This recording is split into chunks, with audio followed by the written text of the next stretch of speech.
सैयद अली कासिम जिलानी साहब।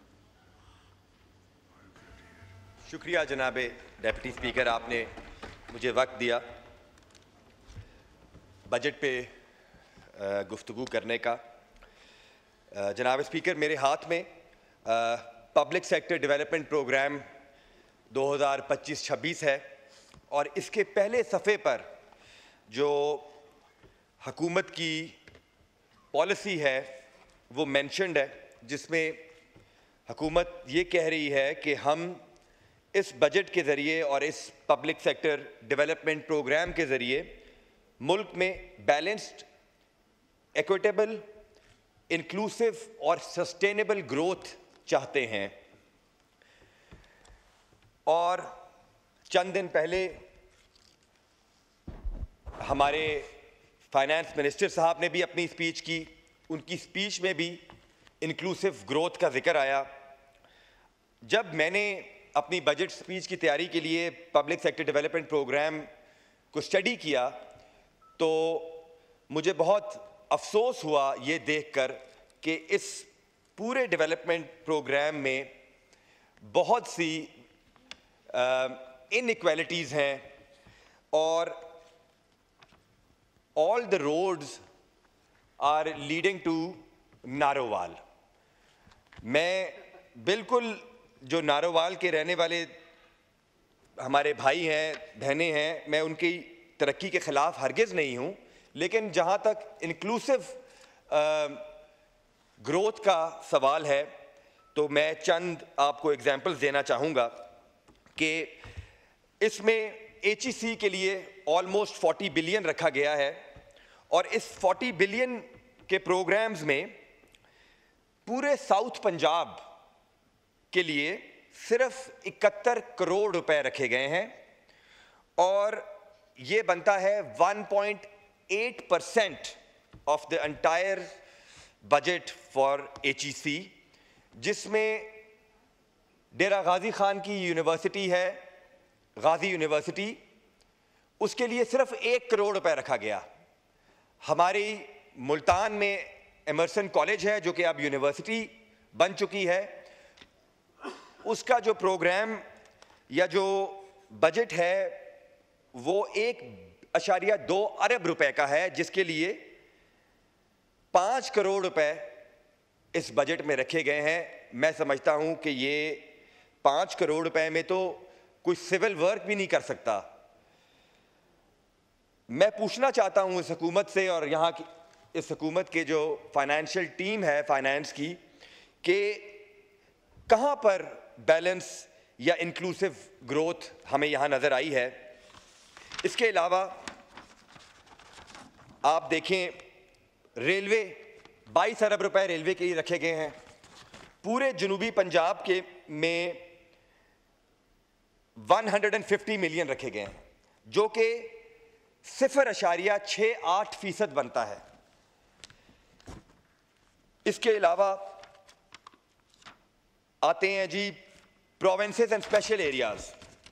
253 billion rupees का budget रखा गया है, जिसमें मुल्तान के लिए सिर्फ 15 करोड़ रुपए रखे गए हैं, जो कि 1.96% बनता है। और ये मुल्तान जनूबी पंजाब का सबसे बड़ा शहर है, 50 लाख से ज़्यादा की आबादी है। अब आते हैं एग्रीकल्चर एंड फूड सिक्योरिटी। मैं मानता हूं कि एग्रीकल्चर जो है वो प्रोविंशियल सब्जेक्ट है, but food security federal subject है और हमारी इस PSDP में 4.2 अरब रुपए फूड नेशनल फूड सिक्योरिटी के लिए रखे गए हैं, जिसमें पूरे जनूबी पंजाब जो कि पाकिस्तान की फूड बास्केट है, हम इस मुल्क की आवाम के लिए अनाज पैदा करते हैं, शुगर केन पैदा करते हैं, कॉटन पैदा करते हैं, मेज़ पैदा करते हैं और इस 4.2 अरब के प्रोग्राम में जनूबी पंजाब के लिए 1 रुपए का भी प्रोग्राम नहीं शामिल किया गया।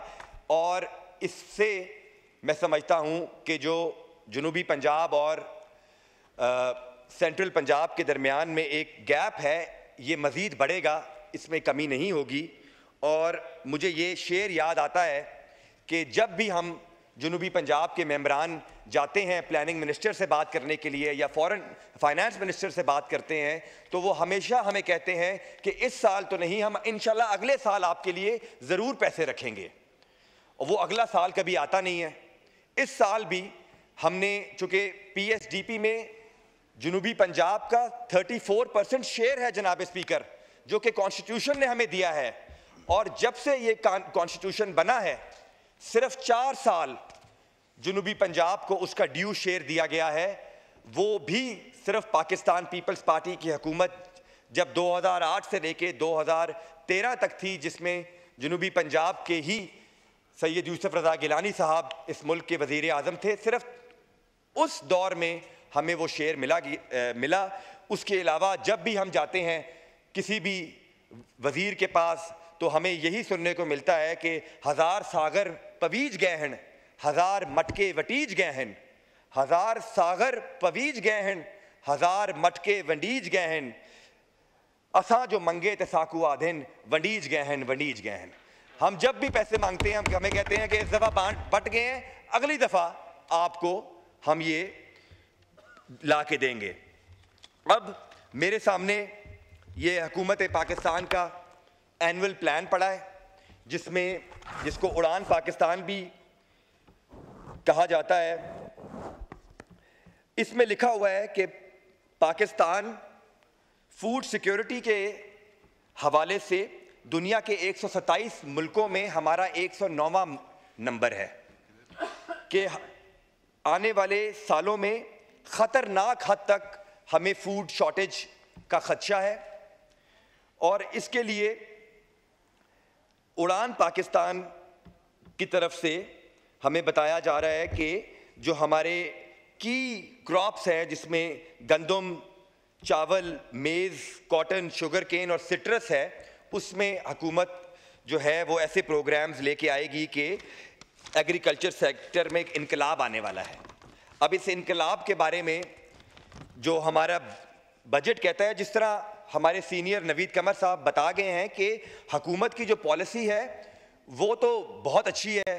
वज़ीर आज़म साहब बड़ी अच्छी तकरीर कर गए थे, फाइनेंस मिनिस्टर बहुत अच्छी तकरीर कर गए, लेकिन पॉलिसी और बजटी दस्तावेज़ में जो तसाद है वो हैरान कुन है जनाब स्पीकर, कि जो फूड सिक्योरिटी है उसमें उसका हाल ये है कि जो गंदम के किसान हैं उनको एक साल, ये जो पिछला साल गुजरा है, इसमें 2.2 ट्रिलियन का लॉस हुआ है। 22 अरब रुपए, 2200 अरब रुपए जो किसान हैं उनको इसमें लॉस हुआ है। और एग्रीकल्चर जो है ये कहा जाता है हमारी रीढ़ की हड्डी है। और मैं ये समझता हूँ कि पाकिस्तान का फ्यूचर अगर किसी चीज़ के साथ मुंसलिक है तो वो ज़राअत है, और दूसरा शोबा IT का है। इसमें फूड सिक्योरिटी के हवाले से मेरी रिकमेंडेशन होगी, क्योंकि ये अभी बजट पास नहीं हुआ, तो इंशाल्लाह ताला हम हर लेवल पर, हर कमेटी में ये अपनी आवाज़ उठाएंगे। और हम रिक्वेस्ट करना चाहते हैं फेडरल गवर्नमेंट से कि सपोर्ट प्राइस जो है उसका हर क्रॉप के लिए सपोर्ट प्राइस का ऐलान किया जाए। उसकी वजह यह है कि we don't have a mechanism जो इंश्योर करे कि किसान जो हैं उनको उनकी जो मेहनत है उसका फल मिले। मतलब कॉस्ट ऑफ प्रोडक्शन की बात अभी मेरे भाई जो मिनिस्टर तारर साहब हैं वो कर रहे थे। संतों के लिए तो उनको बड़ी फिक्र है कि कॉस्ट ऑफ प्रोडक्शन जो है नीचे जानी चाहिए, लेकिन फार्मर्स और किसानों की कॉस्ट ऑफ प्रोडक्शन के बारे में कौन बात करेगा। एक इंटरनेशनल थंबनेल रूल है कि किसानों की जो कॉस्ट ऑफ प्रोडक्शन होगी उसके साथ उनको 25% प्रॉफिट भी मिलना चाहिए, लेकिन और वही 25% प्रॉफिट डालकर ही हुकूमत जो है वो सपोर्ट प्राइस मुकर्रर करती है। लेकिन यहाँ पर ये हाल है कि कॉस्ट ऑफ प्रोडक्शन, जिसको पैदावारी लागत भी कहा जाता है, और हर क्रॉप, भारत की हम एग्जांपल देते हैं कि वहाँ पर हर क्रॉप का एक प्राइस कमीशन है, प्राइस कमीशन मुकर्रर है जो कि 25% प्रॉफिट भी किसानों को दे रहा है, लेकिन हमारे पास ऐसा कोई मैकेनिज्म नहीं है जो हम अपने किसानों को तहफ़्फ़ुज़ दे सकते हैं। मैं अपनी बात जल्दी मुकम्मल करूँगा। इसमें जो आई अंडरस्टैंड कि ये प्रोविंशियल मैटर है एग्रीकल्चर, बट जो फेडरल गवर्नमेंट, ज़ाहिर है बिजली का शोबा तो फेडरल गवर्नमेंट के पास है, तो फेडरल गवर्नमेंट से हमारी ये दरख्वास्त है कि हमारे जो किसान हैं उनके जो ट्यूबवेल्स हैं, ट्यूबवेल्स पे उनको बिजली की सब्सिडी दी जाए, और अगर हम सब्सिडी उनको नहीं देंगे तो अगले साल जो -13.5% नेगेटिव ग्रोथ एग्रीकल्चर सेक्टर में देखने को आई है, अगले साल खुदा न खास्ता इससे भी बुरे हालात होंगे। इसमें हमें एक चीज़ पे जोर देने की ज़रूरत है, हमें एग्रीकल्चर रिसर्च के ऊपर बहुत फोकस करने की ज़रूरत है। R&D budget is only 0.18% of our agriculture GDP, उसको हमें बढ़ाने की ज़रूरत है। जिस तरह ब्राज़ील में जो उनका R&D है that is 1.75% of their GDP of agriculture। मैं आखिर में चंद चीज़ों पे तारीफ़ भी करना चाहता हूँ। फॉर एग्ज़ाम्पल जो बेनज़ीर इनकम सपोर्ट प्रोग्राम है वो एक बहुत ही ज़बरदस्त प्रोग्राम है जो कि पाकिस्तान पीपल्स पार्टी का दिया हुआ प्रोग्राम था, जिसको हुकूमत ने 556 अरब से बढ़ाकर 716 बिलियन किया है। इससे यकीनन जो है पॉवर्टी एलिवेशन में भी कमी आएगी। इसके अलावा आईटी के हवाले से हुकूमत का जो पॉलिसी है वो मैं समझता हूँ कि हमारा फ्यूचर आईटी से मुंसलिक है। तो I would like to appreciate कि हुकूमत ने 6 अरब रुपए कराची के आईटी पार्क के लिए रखे हैं और तकरीबन 5 अरब रुपए इस्लामाबाद के आईटी पार्क के लिए रखे हैं। ये मैं समझता हूँ कि बड़ी अच्छी बात है। इससे हमारे जो यंगस्टर्स हैं, बच्चे बच्चियां जिन्होंने जो आईटी में ग्रेजुएट किया हुआ है, सॉफ्टवेयर इंजीनियर्स हैं, उनको बाइज़्ज़त रोज़गार मिलेगा।